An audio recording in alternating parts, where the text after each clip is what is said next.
Hi, everyone. Today we're going to do something a little bit different.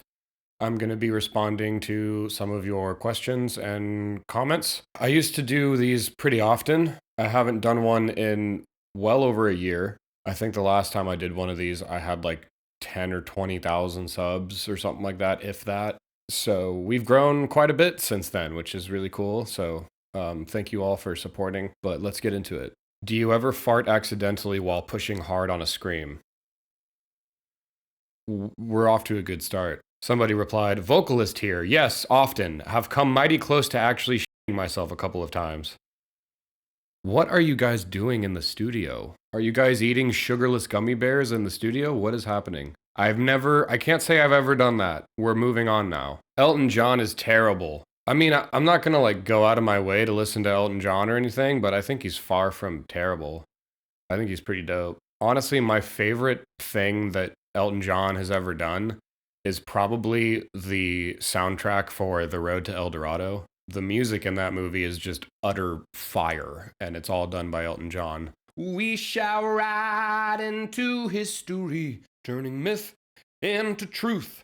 We shall surely gain. If you haven't seen that movie, just watch it for the soundtrack alone. The whole movie's great, but the soundtrack is so good. What are your favorite bands? Deftones, CKY, Everything, MGMT, Seven Dust, Green Day, Gorillaz, Incubus. You know, a lot of the bands that I imitate, I like a lot, of course. But yeah, that's all I can think of off the top of my head. Have you ever wrote your own songs? Yeah, I have. I have a few songs under this name. I have one called Addis. There's one called Oasis, and then I just released one last week. It's called Never Get Nowhere. The music video is the previous video that I posted. It's also in the link in the description if you haven't seen it yet. And I was also in a couple bands. I was in a band called Overwatch, and I was in a band called Control. I don't think the Overwatch stuff is online anymore, but the Control stuff is still there. We had we released three EPs: Word So Hollow, Mirror Mirror, and A Light in the Dark. But I've released three songs under this name, and I have a lot more planned. How you sing so many voices? I feel like a lot of the impressions I do for vocalists are by themselves like not really that remarkable. I feel like they need all of the other elements that go into the cover to really give you the illusion. Like a good example is my System of a Down ones that I do.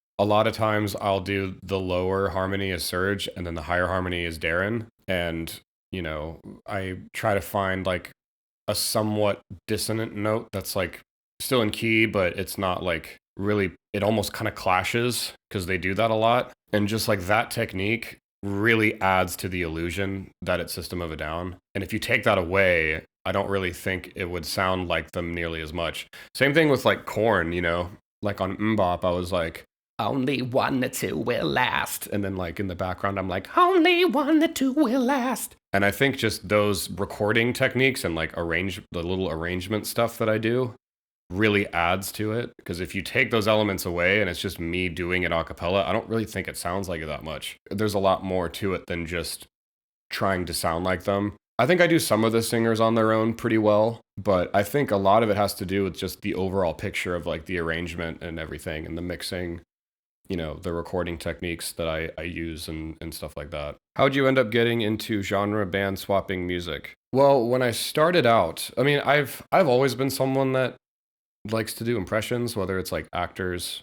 Growing up, I would do impressions of actors and imitate like friends or teachers. It makes sense that that would have translated into me making content for that. Although it was certainly never like a goal. I kind of just got into it. But like the way that it actually happened was, I think I talked about this a little bit before, but on the Ohms album from Deftones, there's a song called Error. And the riff on that song is the Immigrant Song riff.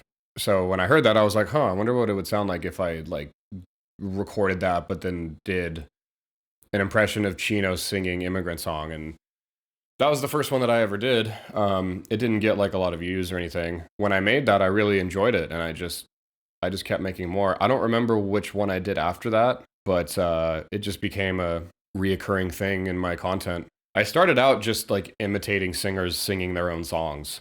If you've been watching me for a while, you know, I used to just play acoustic guitar and like imitate Billy Corgan and stuff, and like that was and like Kurt Cobain and I like to call them fantasy covers, but those kind of took precedent because that's what was doing well and I enjoyed it. And I think with a lot of the songs that I do, I end up having to basically rewrite the whole song. So it kind of flexes the same creative muscle as it does like writing original music, which I also really enjoy. One of your favorite female vocalists? Let's see. Ann Wilson from Heart. She's pretty cool. Particularly like 70s Heart. I'm also kind of a Lorde fan, low key. You probably wouldn't have expected that, but specifically that first album she did, the Pure Heroine album. I don't know how much of it she wrote, you know, whatever. I don't really care. But they're extremely well written songs, and I just really like her delivery, you know. I just think she's really cool. Lord, Lord, Lord, I am Lord. Yeah, yeah, yeah, yeah, yeah, I am Lord. I do also like some of Lana Del Rey's stuff. Not all of it, certain songs really. I don't know the names of the singers, but I do love the band's Beach House. I love their music. I also really like Always. They have some great songs as well. And again, I don't know the singer's name. I'm sorry. Adrenaline is better than Around the Fur. I gotta disagree. I think that Around the Fur is a lot more vocally and instrumentally diverse and just more interesting. You know, but that's just me. It's okay. We can still be friends. Who is your favorite artist that you would like to cover, imitate, but it would be too difficult? I really want to try to do an everything style cover. I know not a lot of people would really understand it because they're not very big. But their style is just so weird and their production is like so much more impressive than mine. And the production is a big part of their sound. I probably wouldn't be able to pull it off. But it would be really cool to do that. I've also gotten a lot of requests to do Muse, which I might do someday. I don't really know. I feel like I could imitate Matt Bellamy enough for the cover if I was able to make all the other elements work. I know they're hits, but like I'm not familiar enough with their discography to really understand what makes a Muse instrumental, if that makes sense. I feel like I would have to do more research. Most of your songs are so niche, no one even cares.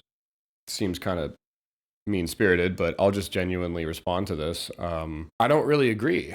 I mean, what's your definition of no one cares?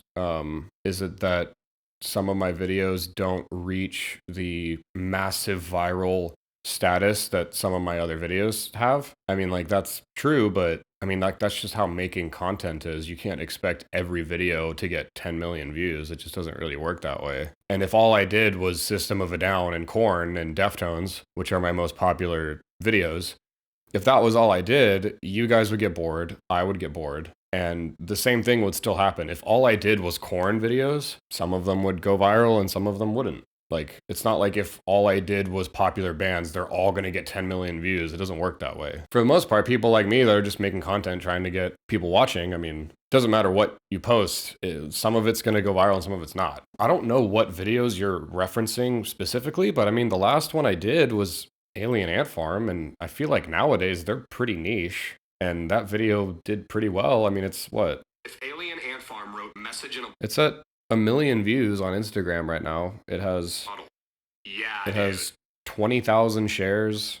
Like, I wouldn't call that no one really cares. Like, I don't know. Even the more obscure ones that I do, like the CKY ones. When I first posted a CKY style cover, I didn't think anyone would get it. I thought it would bomb. But it got like, I think right now it has like 500,000 views, you know, thousands of shares. People in the comments going, oh my God, CKY, I love them. It still reached the audience that it was intended for. I think maybe like you don't care about them. It appears you don't use YouTube comments for inspiration as much as Instagram. Why is that? Especially since your audience is here. I feel like I don't do it on YouTube as much, really just because I haven't thought about it a lot. It's not a conscious effort of like, oh, I'm only going to do it on Instagram. It's just when I started doing that, my Instagram was getting a lot of followers, and YouTube kind of started to pick up more steam really in the past like few months. and Instagram was growing a lot faster earlier. So I just started doing it on Instagram.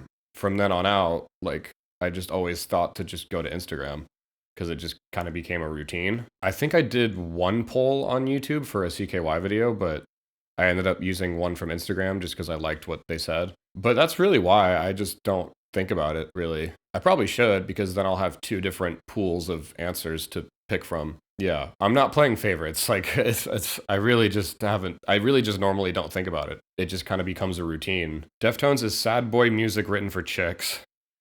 Yeah, I mean, you're not really wrong.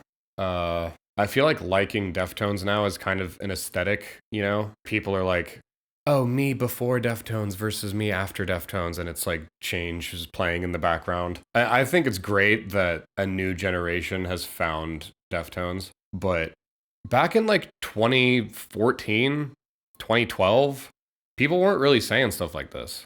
It wasn't really like a stereotype like it is now. I feel like liking Deftones used to be kind of niche. Because I feel like now they're bigger than they ever have been. But I don't listen to a ton of Deftones anymore. I would still consider them my favorite band. When I'm clamoring for a new album, I'm really excited for them to make more stuff. I can't wait to see what they do next. But with all the videos that I've done surrounding them, it's kind of put me in a non-Deftones phase. I just don't really listen to them that much right now, but I would still consider them my favorite band, and it is kind of sad boy music written for chicks, but I still think it's good, and I'm still gonna listen. Pineapple belongs on pizza, very based of you, and I totally agree. Hardest cover you've done?